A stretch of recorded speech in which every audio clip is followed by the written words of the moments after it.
നമ്മുടെ free class കൊടുക്കാൻ വേണ്ടിയിട്ട് വാട്സപ്പ് ഗ്രൂപ്പ് ക്രിയേറ്റ് ചെയ്യാൻ അറിയില്ല, അല്ലെങ്കിൽ ലിങ്ക് അറ്റാച്ച് ചെയ്യാൻ അറിയില്ല എന്നൊക്കെ പറയുന്നവർക്കുള്ളൊരു വീഡിയോ ആണ്. മുഴുവനായിട്ട് കാണുക കേട്ടോ, സ്കിപ്പ് ചെയ്ത് കാണാതെ മുഴുവൻ മിസ് ചെയ്യാതെ കണ്ടാൽ മാത്രമേ ഇത് എങ്ങനെയാണെന്ന് നിങ്ങൾക്ക് ക്ലിയറായി മനസ്സിലാവുള്ളൂ. ഓക്കെ, ഫസ്റ്റ് ഓഫ് ഓൾ നമ്മൾ വാട്സപ്പ് സാധാ പോലെ ഓപ്പൺ ചെയ്യുക. ഓപ്പൺ ചെയ്ത് കഴിയുമ്പോൾ ഇവിടെ മുകളിൽ 3 ഡോട്ട്സ് നിങ്ങൾക്ക് കാണാൻ പറ്റും. അത് ജസ്റ്റ് ടച്ച് ചെയ്യുക. ടച്ച് ചെയ്ത ശേഷം ഇവിടെ ന്യൂ ഗ്രൂപ്പ് എന്ന് പറഞ്ഞൊരു ഓപ്ഷൻ ഉണ്ടാവും.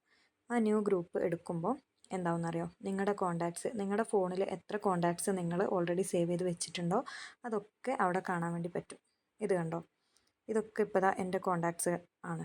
ഓക്കെ, ഇതിൽ നിന്ന് നിങ്ങളൊരു ഫ്രണ്ട്, നിങ്ങളിപ്പോൾ ഒരു ഗ്രൂപ്പിലേക്ക് ആഡ് ചെയ്താലും ഇഷ്യൂ ഒന്നുമില്ല എന്ന് വിചാരിക്കുന്ന ഒരാളിൽ ഒറ്റ ആൾ മതി. കാരണം നമുക്ക് ഒരാളെ പോലും ആഡ് ചെയ്യാതൊരു ഗ്രൂപ്പ് ക്രിയേറ്റ് ചെയ്യാൻ പറ്റില്ല. അതുകൊണ്ടാണ്. അപ്പോൾ ഞാനിപ്പം ഇവിടെ ഒരാളെ സെലക്ട് ചെയ്യാണ്.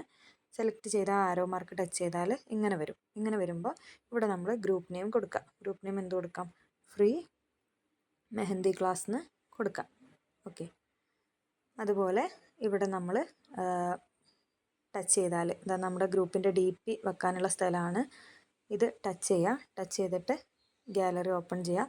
ഗാലറി ഓപ്പൺ ചെയ്യുമ്പോൾ ഓൾ ഫോട്ടോസ് എന്ന് പറഞ്ഞൊരു ഓപ്ഷൻ കാണും. അവിടുന്ന് നിങ്ങൾ മെഹന്തിയുടെ ഏതാണോ കൊടുക്കാൻ ഉദ്ദേശിക്കുന്നത് അതെടുക്കുക. അതെടുത്തിട്ട് കൊടുക്കുക. ഇപ്പം ഞാനിവിടെ എൻ്റെ കയ്യിലൊന്ന് ഉണ്ടായിരുന്നു, അതാണ് തിരയുന്നത്. തൽക്കാലം ഇത് വെക്കാം. നിങ്ങൾക്കുള്ള DP ഞാൻ തരാം കേട്ടോ, അത് വെച്ചാൽ മതി. തൽക്കാലം എൻ്റെ കയ്യിലൊന്നുണ്ട്, അത് ഞാൻ തരാം. ഇത് വെക്കുക. ഇത് വെച്ചിട്ട് ഡൺ കൊടുക്കുക. ഡൺ കൊടുത്തു കഴിഞ്ഞാൽ നമ്മുടെ ഗ്രൂപ്പ് ഓൾമോസ്റ്റ് ഇവിടെ റെഡിയായി. പിന്നെ ഇവിടെ ഗ്രൂപ്പ് പെർമിഷൻ എന്ന് പറഞ്ഞൊരു ഓപ്ഷൻ നിങ്ങൾ കാണുന്നുണ്ടോ? ഈ ഗ്രൂപ്പ് പെർമിഷൻ ആ സെറ്റിങ്സിൻ്റെ അവിടെ ടച്ച് ചെയ്തിട്ട് ഈ സെൻഡ് മെസ്സേജസ് എന്നുള്ളത് ഓഫ് ചെയ്തിടുക. കാരണം ഇത് അഡ്മിൻ ഓൺലി ആക്കി വെച്ചിട്ടില്ലെങ്കിൽ ഗ്രൂപ്പിൽ ഒരുപാട് മെസ്സേജുകൾ വരും. അപ്പോൾ ഇത് രണ്ടും, ഈ ഫസ്റ്റ് കാണുന്ന 2 എണ്ണം നിങ്ങൾ ഓഫാക്കി ഇടുക. ഓക്കെ, ഓഫാക്കിയിട്ട് ബാക്ക് അടിക്കുക. എന്നിട്ട് എന്ത് ചെയ്യുക, ഈ ഒരു ഗ്രീൻ ടിക്ക് ടച്ച് ചെയ്തിട്ടുണ്ടെങ്കിൽ നമ്മുടെ ഗ്രൂപ്പ് അവിടെ ക്രിയേറ്റ് ആയി. കണ്ടോ, ഇങ്ങനെയാണ് ഗ്രൂപ്പ് ക്രിയേറ്റ് ചെയ്യുക. ഇനി ഇതിലെങ്ങനെയാണ് നമ്മുടെ റൈറ്റപ്പിൽ ലിങ്ക് അറ്റാച്ച് ചെയ്യേണ്ടതെന്ന് കാണിച്ചു തരാം. ഓക്കെ, ഞാൻ നിങ്ങൾക്ക് റൈറ്റപ്പ് തരും, അത് ലിങ്ക് അറ്റാച്ച് ചെയ്താൽ മതി. ഓക്കെ, ഇതാണ് ആ റൈറ്റപ്പ്. ഇത് ജസ്റ്റ് ടച്ച് ചെയ്ത് പിടിക്കുക. മുകളിൽ 3 ഡോട്ട്സ് കാണും.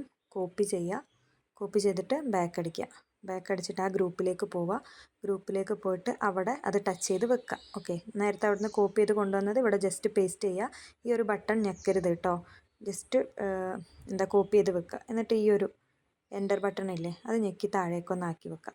എന്നിട്ട് വീണ്ടും ഗ്രൂപ്പിൻ്റെ നെയിം ടച്ച് ചെയ്യുക. ഗ്രൂപ്പിൻ്റെ നെയിം ടച്ച് ചെയ്ത് ഇങ്ങനെ താഴേക്ക് പോകുമ്പോൾ ഇവിടെ ഇൻവൈറ്റ് വയ ലിങ്ക് എന്ന് പറഞ്ഞൊരു ഓപ്ഷൻ കാണും. കണ്ടോ, ഇൻവൈറ്റ് വയ ലിങ്ക്, അത് ടച്ച് ചെയ്യുക. അത് ടച്ച് ചെയ്യുമ്പോൾ ഇവിടെ കോപ്പി ലിങ്ക് എന്ന് പറഞ്ഞൊരു ഓപ്ഷൻ കിട്ടും. ഈ കോപ്പി ലിങ്ക് ടച്ച് ചെയ്താൽ നമ്മുടെ ലിങ്ക് അവിടെ കോപ്പി ആയി. വീണ്ടും ബാക്ക് അടിക്കുക.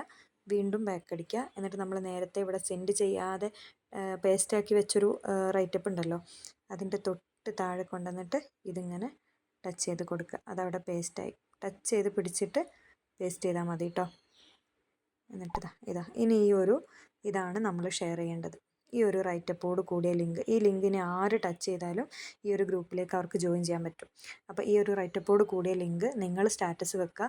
നിങ്ങളുടെ കോൺടാക്റ്റിൽ എത്ര പേരുണ്ടോ, ചിലർക്ക് 20 പേരായിരിക്കും, ചിലർക്ക് 50 പേരുണ്ടാവും, ചിലർക്ക് 100 പേരുണ്ടാവും. അത് ലേഡീസോ ജെൻസോ ആയിക്കോട്ടെ, എല്ലാവരോടും ഇതൊന്ന് റിക്വസ്റ്റ്, ഇത് അയച്ചു കൊടുക്കുക. എന്നിട്ട് പറയും ഇതൊന്ന് സ്റ്റാറ്റസ് വെക്കോ, ഒറ്റ ദിവസം വെച്ചാൽ മതി. ഞാൻ ചെറിയൊരു വർക്ക് ചെയ്യുന്നുണ്ട്, അതിൽ ഞങ്ങളുടെ സ്ഥാപനം കൊടുക്കുന്ന ഫ്രീ ക്ലാസ് ആണ്. അപ്പോൾ അതിലേക്ക് ആളുകളെ വെൽക്കം ചെയ്യാൻ വേണ്ടിയിട്ടാണ് എന്ന് പറഞ്ഞിട്ട് എല്ലാവരെ കൊണ്ട് സ്റ്റാറ്റസ് വെപ്പിക്കുക. അപ്പോൾ നിങ്ങളൊന്ന് ആലോചിച്ച് നോക്കിയാൽ ഒരു 20 പേര് സ്റ്റാറ്റസ് വെച്ചിട്ടുണ്ട്, അവരുടെ സ്റ്റാറ്റസ് ഒരു 200ൻ്റെ മുകളിൽ കൂടുതൽ ആളുകൾ കാണുന്നുണ്ടാവും. അപ്പോൾ അതിൽ നിന്നൊക്കെ ആളുകൾ ഈ ഒരു ഗ്രൂപ്പിലേക്ക് ജോയിൻ ആവും. അതൊക്കെ നമുക്ക് കിട്ടുന്ന പുതിയ കോൺടാക്റ്റുകളാണ്. ഈ പുതിയ കോൺടാക്റ്റുകളാണ് നമ്മൾ സേവ് ചെയ്ത് അഡ്മിഷൻസ് ആക്കി ഭാവിയിൽ മാറ്റാനുള്ളത്. ഓക്കെ, അങ്ങനെയാണ് ഫ്രീ ക്ലാസ്സിൻ്റെ ലിങ്ക് എടുക്കട്ടെ. ഇത് മുഴുവനായിട്ട് കാണാം. എന്നിട്ട് ഡൗട്ട് എന്തെങ്കിലും ഉണ്ടെങ്കിൽ ചോദിക്കാം കേട്ടോ.